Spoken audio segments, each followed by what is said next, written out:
Bonjour, bienvenue à tous. J'espère que vous m'entendez bien. C'est la phrase classique quand on commence un webinaire qui portera sur la proximité alimentaire. Alors, merci d'abord à tous d'être là.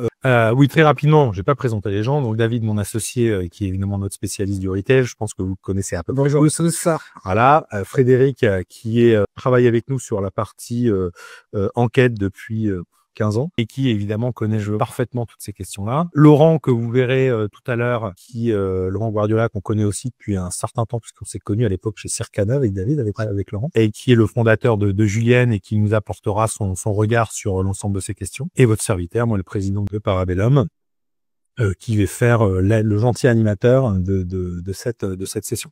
Alors, un plan qu'on a fait, la proxy vue par les consommateurs. Alors ça, c'est un point important sur lequel on va s'arrêter parce qu'on voit pas forcément, nous, les professionnels du retail, les choses de la même façon que les consos.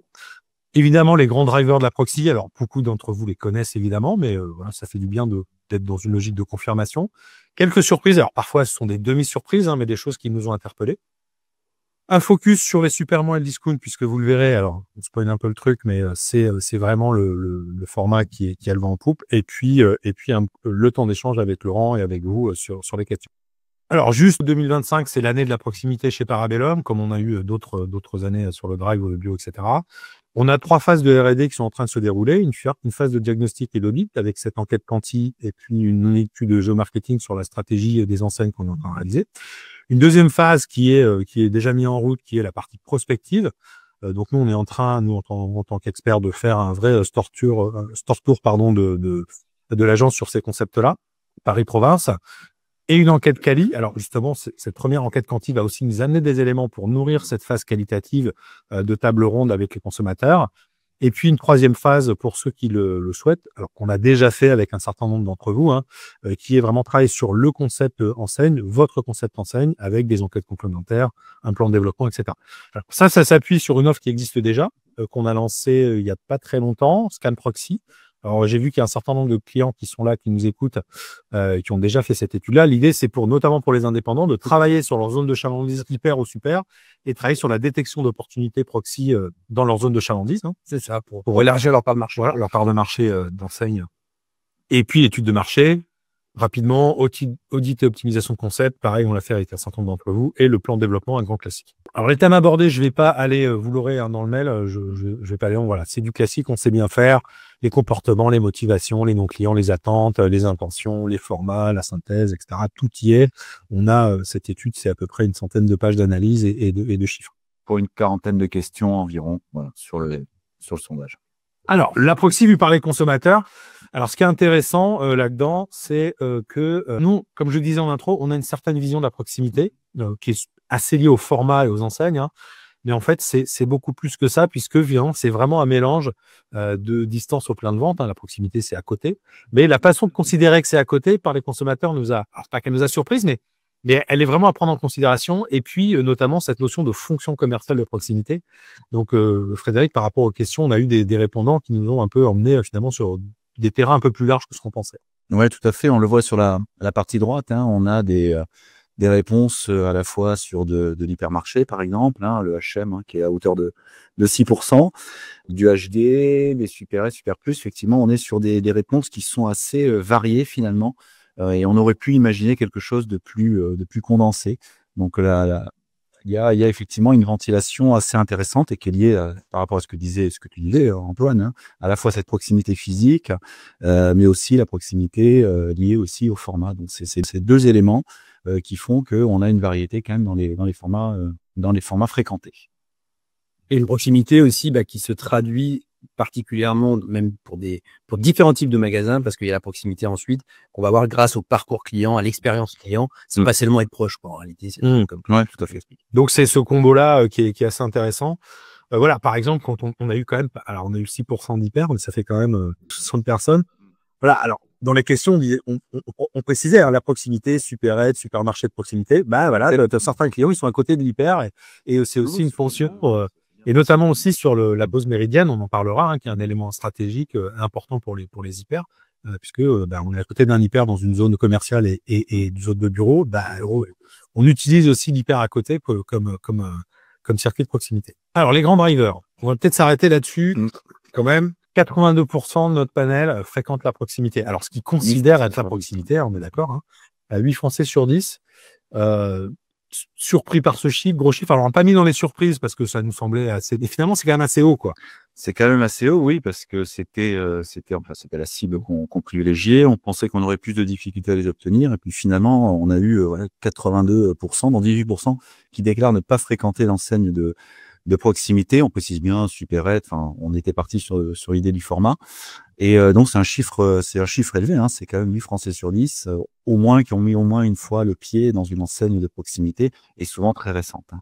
Ce qui veut dire aussi qu'il y a 2 Français sur 10 à aller chercher. Il y a 2 Français sur 10. Oui, mais ce qui correspond aussi finalement à la répartition de la population, puisque tu as environ 80-90% de la population qui est en zone urbaine. Et à l'horizon 2040, on sera à 85%. Donc on a une tendance évidemment de concentration en zone urbaine et d'exode rural qui renforce aussi le sujet sur la proximité. Alors l'attachement 75%, je vais pas y revenir trop longtemps, puis vous verrez dans l'étude, c'est quand même assez développé. Les Français aiment leur magasin de proximité, il y a rien de nouveau là-dessus. Ça fonctionne bien, ça a des marqueurs aussi qui sont des marqueurs de rassurance, hein, dans une période difficile, de convivialité. On connaît le gars qui tient le magasin, on connaît les caissiers, etc. Donc voilà. On a toute une liste d'items qu'on a validés, mais voilà, ça ne se dément pas. Les consommateurs aiment leur magasin d'à côté. Alors les temps d'accès, la moitié des consommateurs est sur 5 minutes. Alors ça peut être à vélo, on verra après, en voiture, etc. Donc cette notion quand même de distance, elle est quand même importante, quoi. 5 minutes, c'est court. Alors évidemment, quand on interroge des consos, 5 minutes pour eux, ça veut dire plus que 5 minutes. Ça veut dire que c'est une perception. Je n'ai pas longtemps pour y aller. Mais on verra qu'après, quand même, qu'il y a des choses assez intéressantes sur les formats, parce qu'on pourrait se dire, voilà, il n'y a pas de logique de destination, hein, c'est à côté. En fait, il y en a une, on la verra tout à l'heure. Alors, intéressant, les intentions de fréquentation globale. Alors, il y a 2 éléments intéressants ici. Alors, on a choisi ici 78% pour vous dire que, oui, c'est normal. Les Français aiment leur magasin de proximité. Ils ont toujours autant d'intention de les fréquenter autant. Mais surtout, on est à +6 en intention nette positive. Est-ce que tu peux nous expliquer ça? Ouais, c'est-à-dire que la question, c'était de demander s'ils le fréquenteraient autant dans l'avenir, plus ou moins. Et effectivement, on a un différentiel positif. Donc ça, c'est plutôt encourageant pour le format, en tout cas pour définir la proximité dans son intégralité. On a quand même un courant porteur assez positif.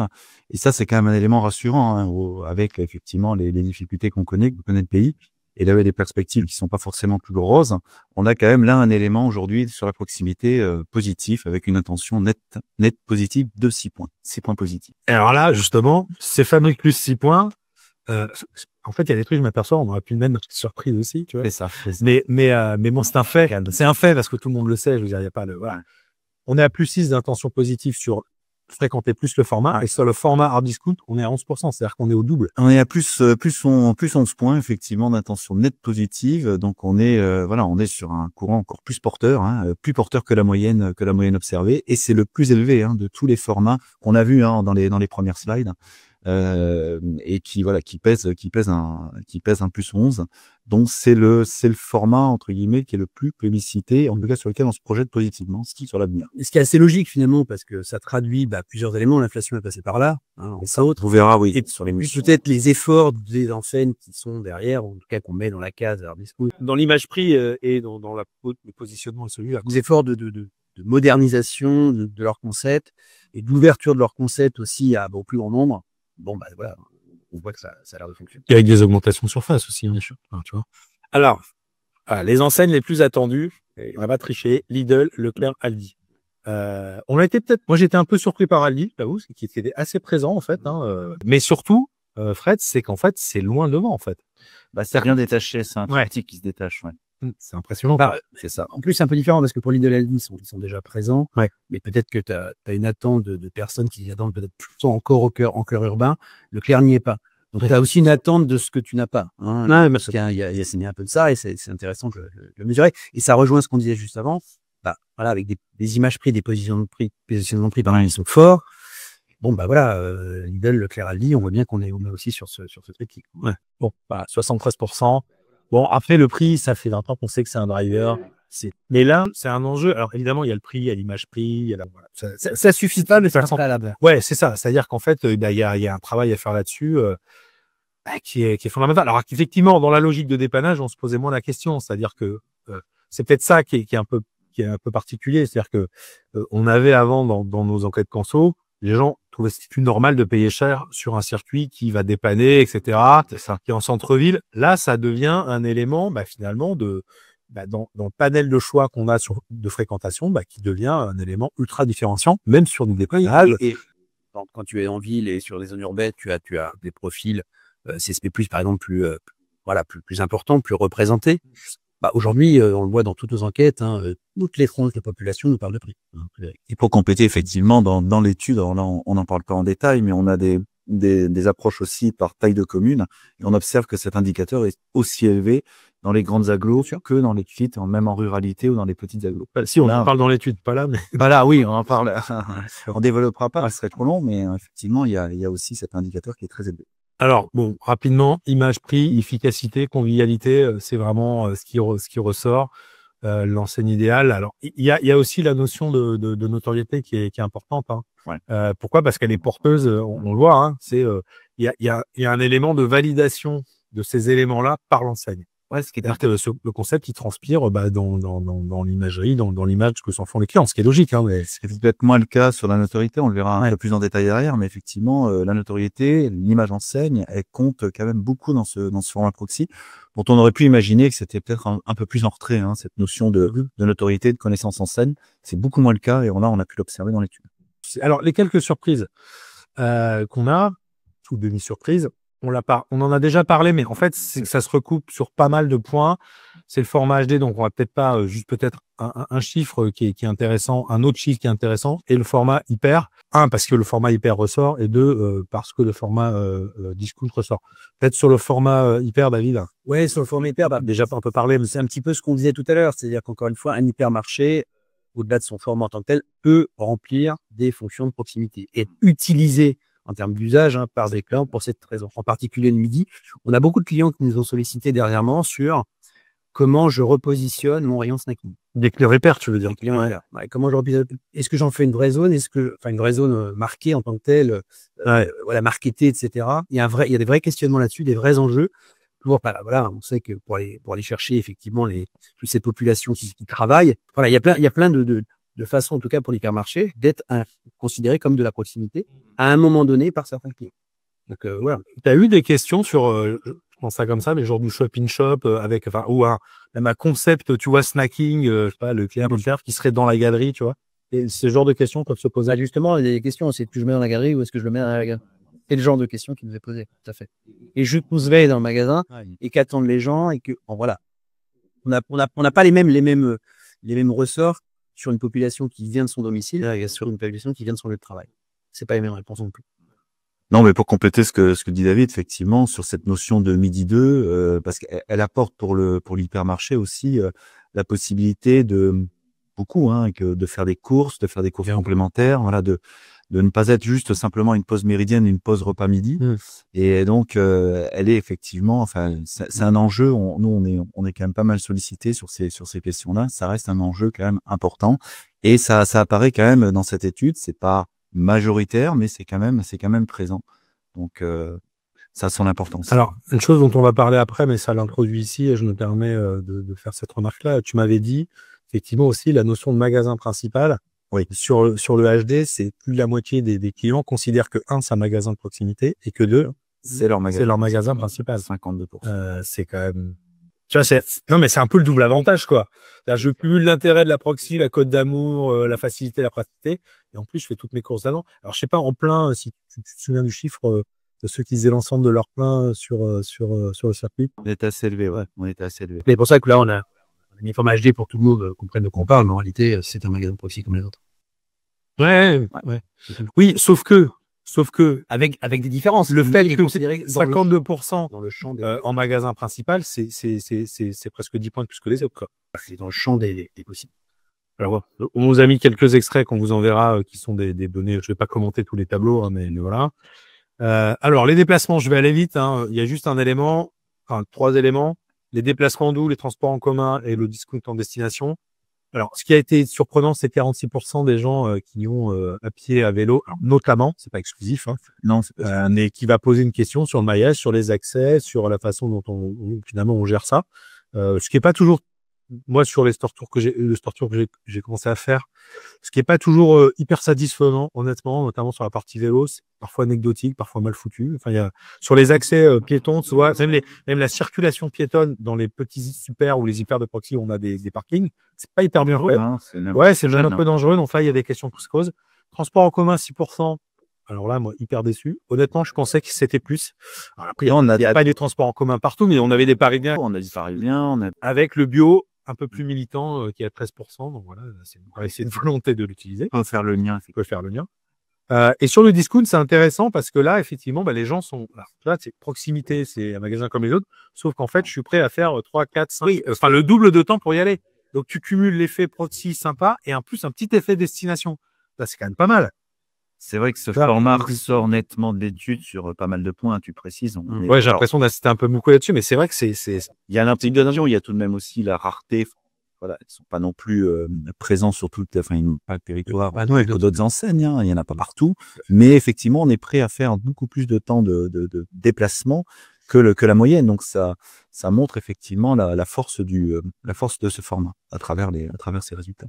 Alors l'origine des clients, c'est toujours la maison, hein, ça reste le domicile, à 92% qui viennent du domicile. Bon, ça c'est haut, mais ça veut dire aussi qu'on n'a pas trop, toi, sur la partie dépannage, passage, finalement on n'a personne, quoi. Non, mais ça c'est logique.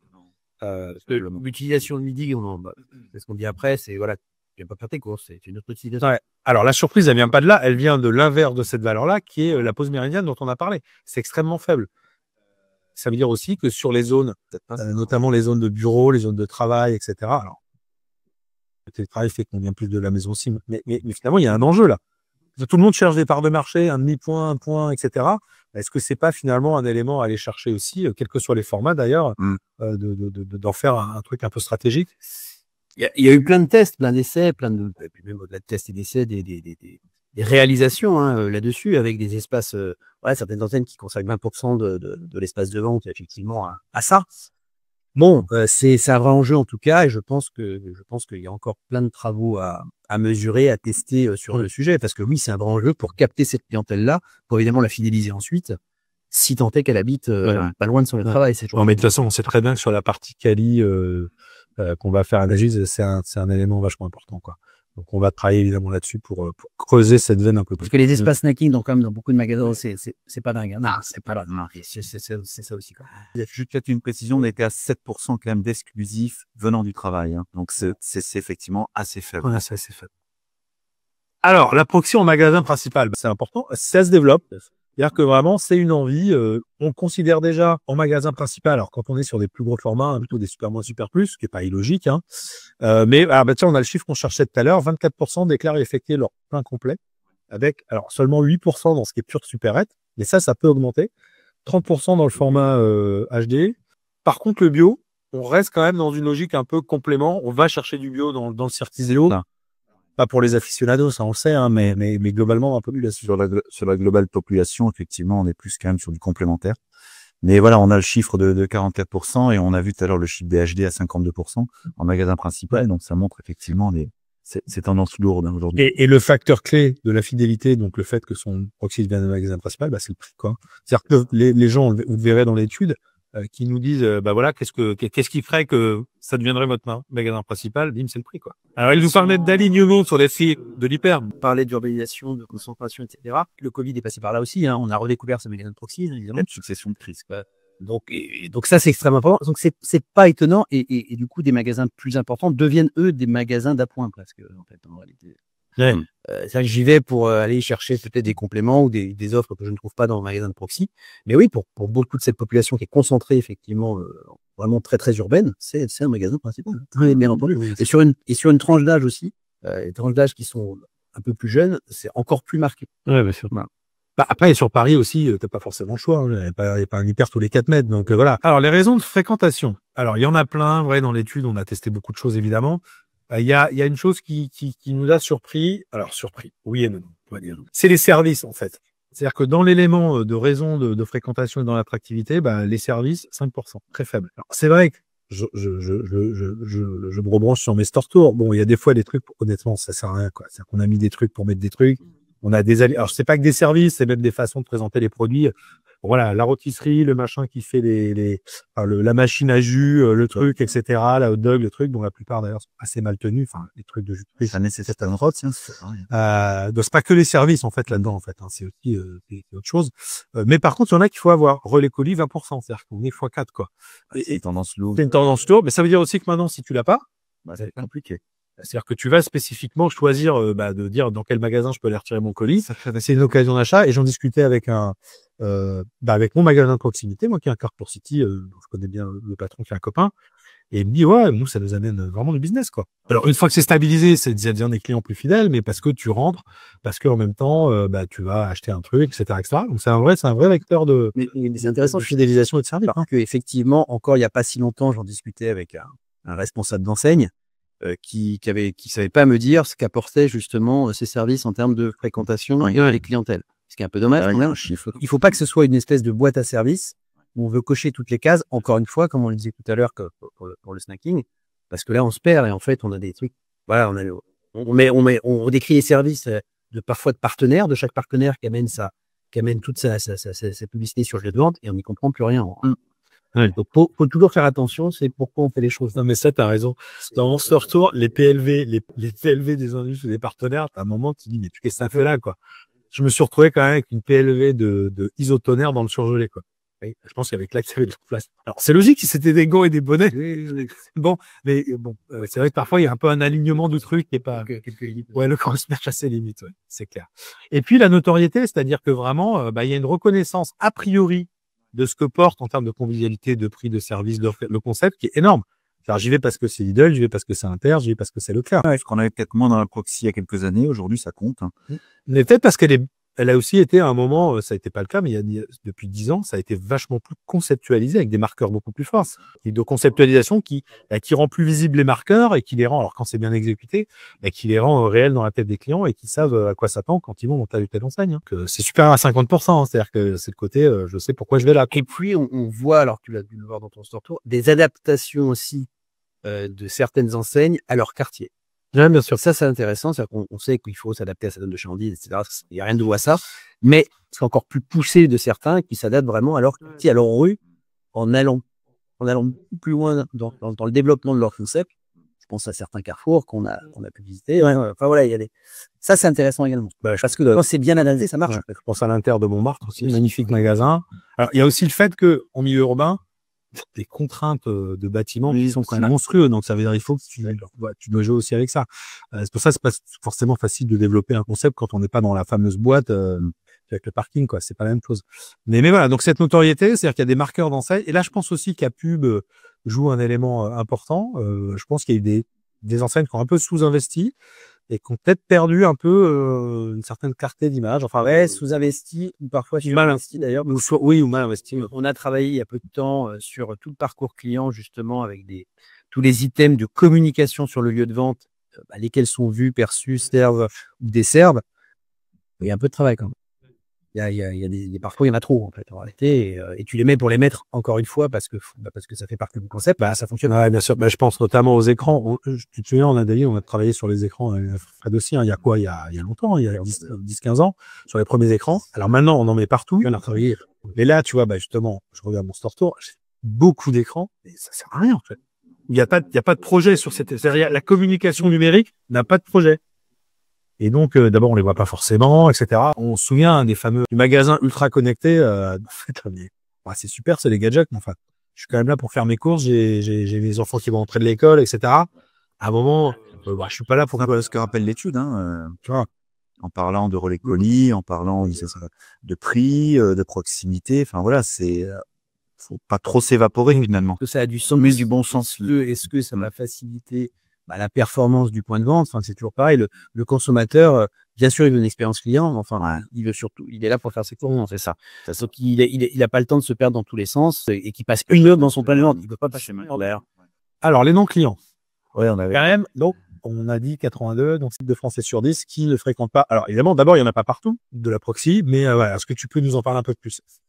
Bah effectivement, là on a un petit peu résumé. On est sur une attente quand même enseigne aussi qui tourne sur du HD et sur du Leclerc. Ce qu'on voit en fait globalement, c'est que le prix est là aussi chez eux. Alors, il y a la rareté, il peut y avoir l'absence aussi de proxy, mais il y a quand même cette notion d'image prix qui est prégnante et qui gère chez eux en tout cas des motivations assez fortes de non fréquentation. C'est un élément quand même essentiel et on a pu à travers l'étude injecter quelques petits tests, voilà, comme par exemple l'arrivée d'un petit Leclerc, hein, comme ça, parce qu'on fait le lien aussi avec on va dire l'image prix et ce qui est défendu aussi par cette enseigne en particulier. On aurait pu le faire pour d'autres. Et on arrive à des intentions quand même favorables, positives. Donc on voit que enfin positive, 92%. 92% d'attention positive. On est même en rural, donc ce qu'on détermine comme des communes de moins de 2000 habitants, on est à 100%. Donc ce qui est voilà, c'est tout le monde. Et donc on voit bien que voilà, à la fois c'est un élément de non fréquentation, cette image prix qu'on a et qu'on perçoit de la proxy, et donc par définition c'est aussi un vecteur de fréquentation. Donc aujourd'hui c'est un des principaux leviers pour aller capter cette clientèle. Donc on le voit sur la clientèle, mais sur la non clientèle aussi, c'est aussi un vecteur. Donc c'est logique aussi. Après tous les consommateurs ont pris, tout le monde a sur l'inflation. Quand tu parles de la notoriété de l'enseigne et des valeurs qu'elle porte, l'image prix, c'est aussi c'est important. La façon dont tu communiques ta promo, c'est aujourd'hui la sortie chez Lidl de leur le petit prix. Je sais plus, vous le savez, je l'ai plus. C'est aujourd'hui que ça sort. C'est-à-dire qu'ils te remettent un premier prix chez Lidl, c'est intéressant. Tu vois, un marqueur de premier prix chez Lidl, c'est intéressant. Le contexte, c'est pas étonnant qu'effectivement tu aies une attente sur Leclerc. Donc, on sait que de toute façon, il va y avoir toutes les prises de position d'emprise, de zone, etc. Ça va être la bataille de demain. Elle est déjà enclenchée de toute façon, où toutes les enseignes réfléchissent à des formats de proximité. Toutes les enseignes. Alors, il y a plusieurs défis, évidemment, des défis logistiques, évidemment. Les coûts sont plus élevés quand tu es en proxy. Bon, il y a un modèle économique, évidemment, peaufiné. Toutes les enseignes je décline sur un format urbain parce que c'est demain, encore une fois, la population, elle va plus être en urbain que sur d'autres zones. Donc, voilà, et sur différents formats, parce que ça peut être du magasin, ça peut être du drive, ça peut être de la livraison. Enfin, en plus, il y a plusieurs formats de proximité. Proximité, ça peut être aussi devenir jusqu'au client. Ouais. Via la livraison à domicile, par exemple. Voilà, donc c'est pas étonnant de voir ces réponses. C'est un peu le sens de l'histoire pour le moment. Okay. Bon, un peu plus détaillé, dans l'étude, ce sera détaillé. Alors, ce focus, super. Alors, je sais plus, c'est super moins, super plus. C'était super moins. Pourquoi ça marche? En fait, c'est bêtement classique de tout ce qu'on vient de dire. Hein. Alors, quand on dit nettement plébiscité, c'est nettement. Oui, valeur, attractivité, efficacité, plaisir, attendu partout. Et puis, en premier lieu, Lidl, encore une fois, c'est pas pour insister, hein, on n'a pas d'action chez Lidl, mais non, c'est tellement loin des autres. Mais ils sont, ouais. Ça ne fait plus que sortir. Il écrase les autres formats. Cet aspect soft discount, avec aussi une transformation de l'enseigne, tu le disais David, hein, depuis 10 ans, qui est quand même des magasins plus grands, et surtout, avec Code d'amour qui est sur le plaisir. Je me sens bien dans ces magasins. C'est quand même, ça fonctionne pas que sur le prix, quoi. Ça fonctionne sur plein de trucs. Oui, il y a d'autres effectivement ressorts. Alors effectivement, le prix est quand même, on le voit hein, sur la slide, est assez prégnant. D'ailleurs, il y a une petite mention là. Si c'était un peu moins cher, je ne fréquenterais que ce type de magasin. À la dernière ligne du tableau qui est mis en vert, là, on est à 32%, tout à fait d'accord. Donc d'ambassadeurs. La notion de prix ressort, mais elle est aussi additionnée avec je me sens souvent bien. Ça ne me dérange pas de revenir plus régulièrement. Voilà, on a quand même ces notions associées qui sont pas que sur des notions prix, et c'est vrai que c'est une enseigne et un format dans son intégralité quand même qui revient positivement. Hein.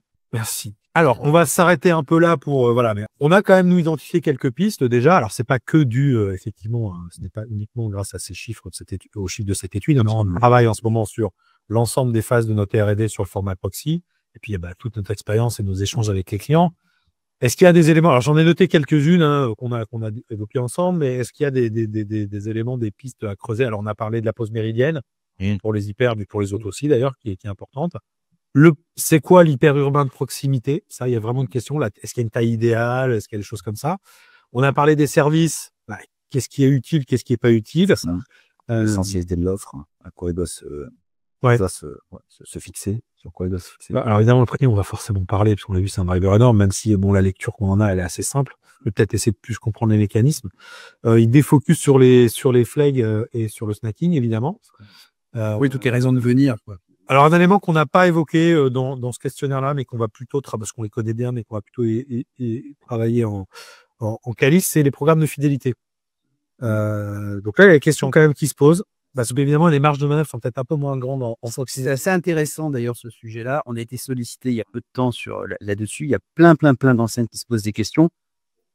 Évidemment, c'est toujours compliqué pour le consommateur, hein, c'est toujours ce qui nous ressort. Donc il y a des grosses réflexions sur finalement, comme tout le monde fait son programme fidélité, etc. Donc il y a plein de réflexions sur qu'est-ce que j'apporte de plus, avec même des réflexions qui vont jusqu'à des notions d'abonnement.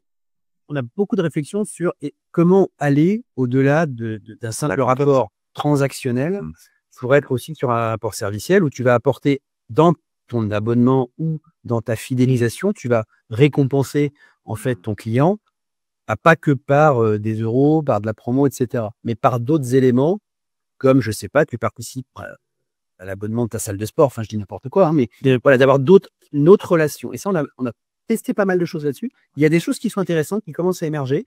Voilà, Carrefour, on peut le dire, hein, qui participait à l'abonnement Netflix, hein, par exemple. Bon, voilà, ce sont des choses, tu as vite fait de tomber dans l'espèce de boîte de Pandore où tu en as dans tous les sens, en fait. Ouais, finalement, il y a une question de sens aussi. Tu parles de l'abonnement Netflix. Enfin, moi, j'ai pas attendu mon entrée. Non, mais tu vois ce que je veux dire à un moment. Après, il faut expérimenter des trucs. Des fois, qui est pas à l'abri de la bonne idée qui fonctionne, hein, ça c'est sûr, mais du marketing. Mais au-delà de ça, c'est effectivement de répondre à cette dimension d'image prix. On voit bien qu'elle est dans toute l'étude, elle est quand même assez présente. Hein.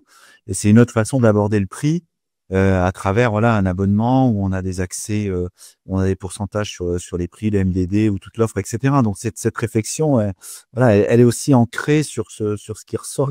Autant les consos, les clients, peu importe, sont habitués à avoir des abonnements dans tout ce qui est non alimentaire finalement. Oui, mais tant dans l'alimentaire, c'est pas évident. Je vais pas payer pour acheter mes cours. Voilà, mais qui va probablement évoluer. Mais là, sur les pistes à creuser, c'est effectivement quelque chose dont tu en parlais à juste titre sur les programmes de fidélité, la façon de refidéliser, de revoir complètement, on va dire l'approche client sur ces dimensions-là. Ça fait partie quand même des interrogations et c'est peut-être le truc du futur à 5-10 ans, quoi. Bon, le seul truc dont on n'a pas parlé, c'est l'IA. On l'évoquera peut-être avec alors, plutôt en quali, mais tu as des éléments là-dessus. On a été sollicité par des enseignes, effectivement, sur des réponses, sur des réponses adaptées, sur les questionnements que peuvent avoir des consos, sur des aides aussi à la décision. Et voilà, il y a quand même des choses qui se font. On n'est pas encore dans l'alimentaire, mais on peut très bien demain l'imaginer aussi. Hein. Là, on est assez ouvert sur la slide. Donc, ça peut être effectivement dans les réflexions. Ça le deviendra nécessairement. Alors, et puis surtout, on va laisser la parole à notre ami Laurent. Laurent, je te présente rapidement, si tu veux le faire, un petit peu évidemment fondateur de Julienne, une belle enseigne qui est en train de se développer, qui est hyper intéressante. Et ce qui nous semblait top d'échanger avec Laurent, c'est pourquoi, parce que Laurent aussi il a un parcours assez hyper intéressant. On s'est rencontré avec David et Laurent chez Circana, donc c'est un expert de la conso. Il a travaillé évidemment dans plusieurs enseignes. Alors, si tu souhaites en parler, tu en parles bien sûr. Enfin, ton CV est public sur LinkedIn, hein, mais chez Monoprix, chez Carrefour, etc. Donc, tu as été du côté, et puis t'as monté finalement ton enseigne. Donc, c'est hyper intéressant pour nous d'avoir ton regard.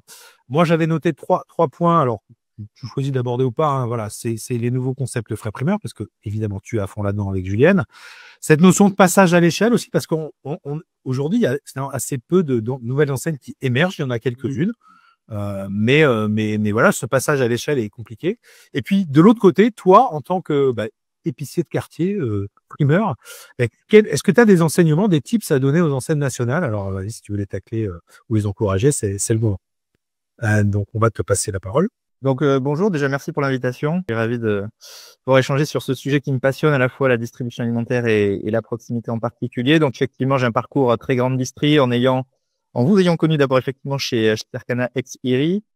Puis après, j'ai été chez Monoprix aux achats, au catégorie management pendant 5 ans, jusqu'en 2014. Et après, j'ai travaillé chez Carrefour dans la branche e-commerce qui s'appelait Ushop à l'époque. Donc, j'ai été très orienté sur des sujets achats, offres. Et j'ai eu envie de lancer, alors enseigne, oui peut-être. Maintenant qu'il y a 2 magasins, on peut dire enseigne. Mais Julienne, c'est une épicerie de quartier. J'aime bien le terme d'épicerie, très orientée sur le fruits et légumes. La première a été ouverte en avril 2021 au Pré Saint-Gervais où j'habite, donc en Seine-Saint-Denis, à proximité de Paris, en touche Paris. On a ouvert la deuxième à Aubervilliers il y a 2 mois, à Mairie d'Aubervilliers, pour ceux qui connaissent. Et on a des projets de développement assez importants en Seine-Saint-Denis et pourquoi pas sur d'autres territoires, que ça soit en propre en franchise. Donc Julienne, c'est un format de 50 mètres carrés et le but, c'est d'avoir sur la proximité une offre assez courte mais qui réponde au maximum aux besoins des consommateurs.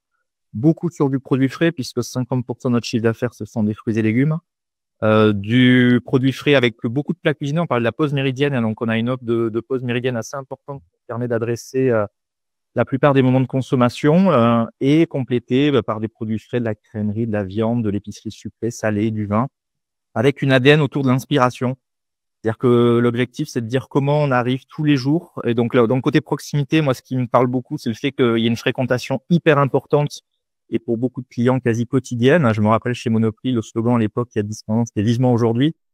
C'est comment on fait vivement aujourd'hui dans une enseigne de proximité, avec une offre qui change au gré des saisons. Donc, sur les fruits et légumes, on est très orienté sur les produits de saison, ce qui nous permet d'adresser une offre qui évolue tout au long de l'année. Et pour donner quelques chiffres très rapidement, voilà, le premier magasin, on a dépassé le million d'euros sur 2024, sur 42 mètres carrés exactement de surface de vente. On devrait faire 1,2 million cette année. Et Aubervilliers, le lancement, on est plutôt sur un atterrissage 2025. On devrait être sur 700 000 euros pour la première année, sur un peu moins de 50 mètres carrés. Donc, je suis convaincu que sur des formats petits, mais qui peuvent passer à l'échelle parce que c'est des coques assez faciles à trouver, on puisse, et parce qu'on est aussi sollicité par les collectivités locales qui souhaitent redynamiser les cœurs de ville, on puisse passer à l'échelle sur des formats où on a une offre limitée, donc qui décomplexifie aussi la gestion opérationnelle en termes d'achat et de pouvoir avoir quelque chose de performant commercialement et financièrement en ayant une offre qui adresse une clientèle de proxy. Alors, j'ai noté pas mal de choses par rapport à l'étude. Je vais faire vite. Donc, déjà, juste pour dire, Julienne, c'est par exemple le Pré Saint-Gervais, pour donner, j'aime bien parler de clients, c'est 3000 comptes clients actifs sur l'année 2024. Donc, on se parle d'un bassin de population de 5. Je regarde beaucoup le 5 minutes à pied, on parlait du 5 minutes. Effectivement, quand je regarde des potentialités, et quand je regarde les adresses des clients, oui, les 4-5 rues autour, c'est rapidement la moitié de notre chiffre d'affaires. Parce que le 5 minutes à pied ou 5 minutes en vélo, il se trouve qu'on a un parking à vélo pile devant le magasin, ça nous permet d'adresser rapidement une densité de population assez importante. Et donc, finalement, poser un magasin 5-10 minutes plus loin, c'est pas déconnant. Je vois beaucoup sur Paris de Franprix, parfois, qui sont tous les 300 mètres. Donc, je me dis pourquoi pas sur des surfaces plus petites, avoir des magasins tous les 5 minutes à pied. Donc, je regardais sur l'étude, vous parliez effectivement du travail sur le prix. Alors, le prix, effectivement, c'est pourquoi je pense qu'on a une bonne dynamique, c'est qu'on est hyper vigilant sur le prix. Sur les fruits et légumes, on est même moins cher que Leclerc d'à côté, qui a 3 minutes à pied. Parce que on a voilà, le fait d'avoir une offre de fruits et légumes assez importante, mais il permet d'avoir un mix marge assez important parce que le fruit et légumes, si on travaille bien, est bien margé. Donc, le travail sur le prix, il est hyper important. Je prends toujours l'exemple des œufs. On a des œufs plein air par douze qu'on vend à 2,90 la boîte de 12. Donc, on est sur des produits de base très bien placés et les clients, finalement, alors on n'a pas d'études quantificatives aussi poussées, mais on devient presque un magasin de destination pour beaucoup de clients. Pour justement, et donc on a des paniers, des paniers assez importants pour les clients. Vous parliez donc de l'accès vélo, vous parliez du programme de fidélité. Effectivement, on a un programme de fidélité. Je me rappelle les programmes de fidélité de Système U à l'époque quand il y avait des cadeaux, je sais plus où ils en sont sur les programmes de fidélité. Donc en fait, c'est 1 euro égale 1 point et au bout de 52 points, on offre des produits du magasin, des remises bien sûr, mais aussi des produits du magasin jusqu'à des bouquets de fleurs qu'on propose. Donc c'est quelque chose qui plaît beaucoup aux clients. Ils nous demandent systématiquement de mettre leur panier sur leur compte fidélité qui est dématérialisé. Donc ça, c'est un vrai plus dans la fidélisation. Après, de manière plus générale, vous parliez effectivement des zones urbaines. Donc, je crois beaucoup aux zones urbaines, c'est-à-dire que forcément, il y a beaucoup de déplacements, enfin, il y a beaucoup de populations qui habitent en zone urbaine. Nous, on s'est positionné sur un territoire, la Seine-Saint-Denis, qui a très peu été développé commercialement par les enseignes. Et je trouve que les déplacements de population en région parisienne se font beaucoup de Paris vers la banlieue, d'autant plus avec le développement des transports en commun. Le Grand Paris Express, la ligne 15, qui dans 5 ans fera tout le tour de Paris, donc sur un territoire de 10-15 millions d'habitants. Je pense qu'il y a beaucoup de choses à développer. et que beaucoup de choses ont été faites dans Paris intramuros avec une densité commerciale très très importante et aussi des difficultés d'accès. La logistique est un sujet majeur. Si je crois beaucoup à la proximité en banlieue, c'est parce qu'on a l'accès par le périphérique et à 5 minutes, on peut accéder à beaucoup d'endroits et dès qu'on rentre dans Paris, ça devient vite la galère et il faut pouvoir se garer. Nos livreurs, nos fournisseurs, il faut qu'ils puissent se garer sans prendre d'amende. Il y a toute une complexité logistique et je le vois aussi avec, alors je cite le Leclerc parce qu'il est à côté, je vois la complexité que c'est de livrer des grosses surfaces en centre urbain avec des poids lourds. Ça devient de plus en plus compliqué avec des voies de circulation qui sont réduites, avec la place qui est faite pour le vélo, hein. Bon, à juste titre, mais il faut pour une bonne étude. Voilà. Après, donc, vous parliez des formats de proxy. Effectivement, on s'inscrit dans des formats. Donc, moi, il y a des enseignes que j'aime beaucoup. Il y a Mon Marché que j'ai été visiter récemment, qui a ouvert son 2e magasin à Puteaux, qui s'inscrit dans des formats de proximité de 200-300 mètres carrés. J'aime beaucoup une enseigne qui est, alors là, pour le coup, parce que moi, je suis originaire du Sud-Ouest, qui est Cœur de Frais, qui est dans le Sud-Ouest de la France, donc sur les zones des Landes, des Pyrénées-Atlantiques. On fait des tentatives sur Bordeaux qui sont développées en franchise, donc sur des formats pareils de 200-300 mètres carrés avec un gros focus sur les produits frais et des offres locales. Et je suis persuadé que ce type de format, nous on est sur 50, mais jusqu'à 200-300 mètres carrés, il y a un vrai enjeu parce que finalement on peut adresser pour les clients qui souhaitent faire leurs courses rapidement en ayant un choix suffisamment large, mais sans non plus être perdu dans un choix énorme, de pouvoir faire des courses rapidement à des prix corrects et avec une offre de produits frais qui donne envie de revenir régulièrement. Donc jamais on s'est positionné, donc on a parlé très marginalement du bio dans l'étude, mais Julienne, c'est pas une enseigne bio, c'est une enseigne de proximité, de produits frais, de saison. On a du bio, hein, bien sûr, même beaucoup, mais c'est pas du tout un axe de communication. On ne communique ni sur le bio, ni sur le direct producteur, ni sur le vrac. Alors comment on fait? Vraiment, notre volonté, ça a été de lancer une enseigne qui puisse s'adresser à tout le monde et pas de clusteriser une clientèle qui va nous voir comme la énième enseigne bobo de quartier dans laquelle on ne pourra pas faire ses courses parce que ça coûte un bras. Donc, ça a aimé la volonté de départ. Ouais. Est-ce que c'est pas un peu has-been aujourd'hui de surcommuniquer sur le vrac? Non, c'est bon, c'est là, quoi. Tu vois ce que je veux dire? Ça y est, en fait, Là, c'est comme ça, il y en a partout.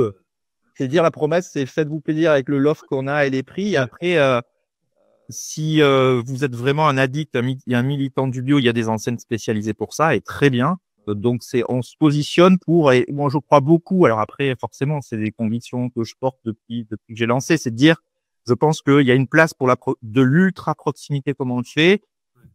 Sur Paris, il y a Franprix, il y a Carrefour City, il y a Monoprix, il y a un nombre d'enseignes majeures sur des formats de Picard, sur des formats de proximité, mais sur des formats de 2, 3, 4, 500 mètres carrés. Et je suis persuadé que sur des formats comme on l'a peut-être jusqu'à 100 mètres carrés, il y a de la place pour se développer et en ayant une offre qui réponde aux besoins des consommateurs. Mais effectivement, il faut passer à l'échelle. Et la grande difficulté, c'est de pouvoir passer à l'échelle. Et c'est c'est le cœur des sujets que j'adresse là pour passer à l'échelle dans les prochains mois.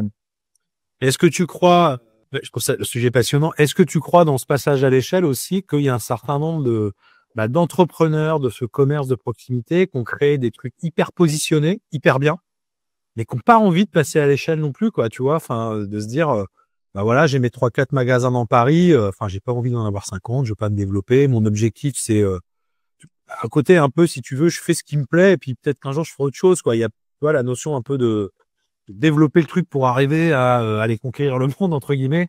J'ai l'impression que c'est aussi moins dans l'ADN, peut-être, des plus jeunes, je sais pas, peut-être je me trompe, mais. Alors oui, il se trouve que je vais à Rungis 3-4 fois par semaine et donc je rencontre d'autres épiciers indépendants et donc leur volonté c'est d'avoir leur commerce dans leur quartier. Il y en a beaucoup qui bien sûr. très bien en ayant leur commerce. La difficulté, donc il y a des groupements d'épiciers qui se montent et c'est très bien, c'est de pouvoir agréger ces volontés pour le faire à l'échelle. Après, très clairement, sur des formats comme ça, je réfléchis beaucoup à la franchise parce que je ne crois au développement et à la pérennité que par des personnes qui sont acteurs de leur magasin, qui connaissent leur environnement commercial, qui connaissent les associations avec qui ils pourraient travailler pour faire des partenariats. Et donc pour ça, effectivement, la franchise ou la location-gérance est un véritable moyen de se développer.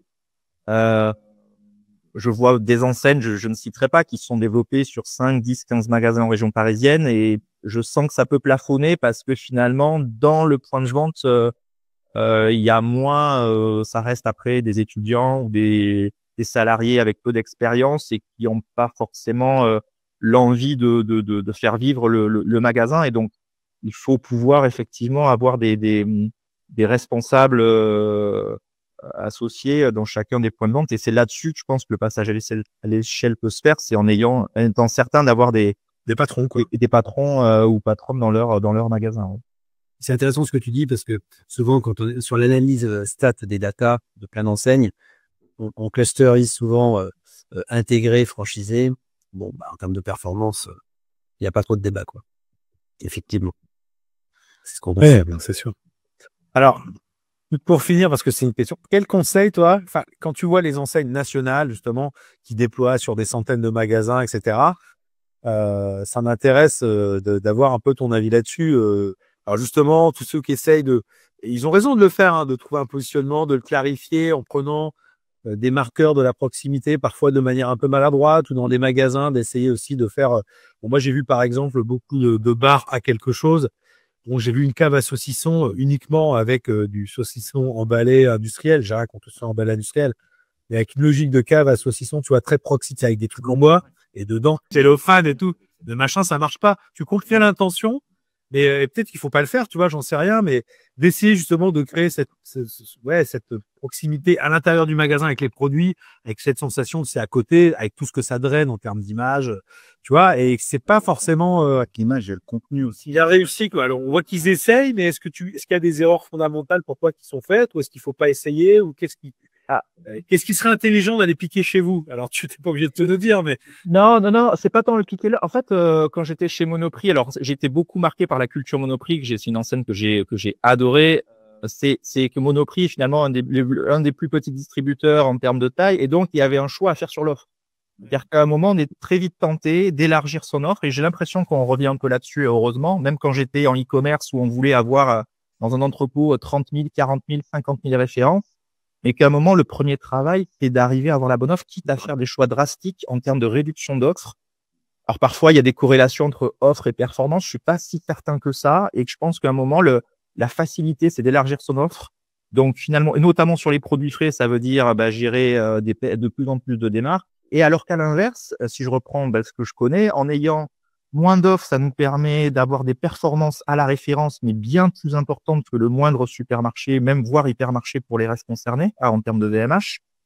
Et donc sur les produits frais, c'est ce que je fais sur les fruits et légumes aussi, où on est vraiment que sur du produit de saison, où effectivement on ne travaille pas de produits ratatouille depuis 4 mois. Donc en fait, il faut arriver à l'expliquer. En fait, le truc, c'est qu'arriver à l'expliquer aux clients, c'est-à-dire que ces choix qu'on fait sur l'offre, si on arrive à embarquer nos clients et qu'ils comprennent notre démarche, il y a plus de sujet. Ils vont plus nous poser 1000 fois la question de pourquoi vous n'avez pas de tomates. Alors, je prends le cas des fruits et légumes, mais ça peut être vrai sur la crèmerie, ça peut être vrai où on n'a pas de mozzarella en ce moment. C'est assez radical, je l'avoue. Mais c'est quand même le travail sur l'offre qui est mon background et ce qui me passionne au quotidien. C'est dire à un moment, travaillons une offre qui soit la plus adaptée possible à sa taille et pas déborder. Finalement, j'ai souvent connu des plans merchandising envoyés en magasin qui débordent largement par rapport à la capacité du linéaire du magasin donné. Parce que c'est la facilité pour les acheteurs en centrale. Donc, c'est vraiment le travail sur l'offre et d'arriver à le condenser et je pense que c'est ce qu'attendent les clients. Je prends le rayon du vin. Je vois aussi des initiatives qu'il y a eu entre le Petit Ballon et Monoprix, je sais pas où ils en sont, mais de dire également, il y a des rayons comme ça où on est tellement perdu qu'il faut arriver à mieux accompagner le client dans ses choix, et c'est ce qu'il attend aussi. Oui, mais tu as raison. De toute façon, la proximité, c'est d'abord l'humain. Hein. Donc, si tu empiles en fait les différents services sans les accompagner, les expliquer, de la pédagogie, tout bêtement, c'est qu'un empilement de services et ça ne fonctionne pas. Donc oui, je te rejoins. C'est de l'humain, du bon sens. Le choix sur l'essentiel de l'offre, pour compléter ce que tu disais, effectivement, les gens attendent une certaine essentialité. On a mis des formats, alors c'est pas de la proxy, mais le drive qui fonctionne quand même aussi bien sur des références moindres, et notamment quelques enseignes de drive qui marchent très bien. C'est l'essentialité, c'est retrouver des produits, ces produits essentiels. En fait, faut que tes engagements ils soient extrêmement clairs et compris. C'est pas des engagements pour des engagements basiques. Mais ouais, puis exécuter aussi. On est bien d'accord. Ok, bah très bien, merci, merci Laurent. Alors on s'était dit avec Laurent parce que en fait pour préparer ce webinaire, on a échangé avec Laurent pendant quoi 1 heure et demie, c'était passionnant. Donc on s'est dit qu'on allait faire un webinaire que avec Laurent parce qu'il a beaucoup de choses à apporter parce que son expérience est hyper intéressante. Donc on va le forcer, mais je sais qu'il acceptera. N'hésitez pas pour vos enseignes. Alors je crois qu'il y a déjà des choses prévues chez Leclerc, peut-être en ce cas pour présenter un peu en détail. Pour vos enseignes, pour vos magasins, donc vous n'hésitez pas à nous questionner. On pourra passer un peu plus de temps. Évidemment, si vous voulez profiter de l'étude, il y a évidemment une présentation qui va avec. Donc, on a survolé, on aurait aimé être un peu plus long, mais on sait que les webinaires, si on propose plus d'1 heure, là, en fait, on n'a personne. Donc voilà. Donc, n'hésitez pas. Si vous voulez faire un cours particulier, on est là. Et puis, on vous souhaite une bonne fin de journée. Alors, nous, à Nantes, dans l'Ouest, on a de la chance. La pluie vient de s'arrêter. C'est compliqué depuis 3 jours. On vous souhaite une bonne journée et puis on vous envoie tous ces éléments par mail. Au revoir. Au revoir.